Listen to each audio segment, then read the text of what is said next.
Bangladesh army একটা professional army আছে, পুরো বিশ্বে ওদের সম্মান আছে, রাইট?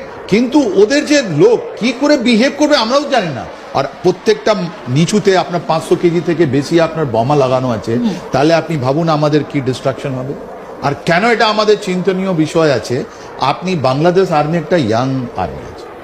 1971-এ যারা মেজর লেফটেন্যান্ট কর্নেল ছিলেন ওরা রাতারাতি সব জেনারেল হয়ে গেলেন। যখন ওর আইডেন্টিটি রিভিল হলো আমরাও সব সারপ্রাইজ হয়ে গেলাম, বিকজ ওটা ছিল আপনার টার্কি, ওটা বানানো একটা ড্রোন বাখতিয়ার TB2 ড্রোনটা পাওয়া যায়, এটা কিলার ড্রোন বলা হয়, রাইট? ও ধরনের ড্রোন প্রথমবার বাংলাদেশ আর্মির কাছে আমরা দেখলাম।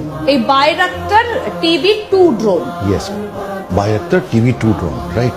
তাহলে এই ড্রোনগুলো ওই হাইটিউডে 20-30,000 ফিটের উপরে যদি ওরা বলছে, তার মানে ওটা স্পেশালি ইঞ্জিন দরকার লাগে। That is point 1। পয়েন্ট 2, এটা বলছে 24 আওয়ার। Point 3, 300 kilometre. এই যে জিনিসটা আছে 300 কিলোমিটার ইজ ভেরি ইম্পর্টেন্ট।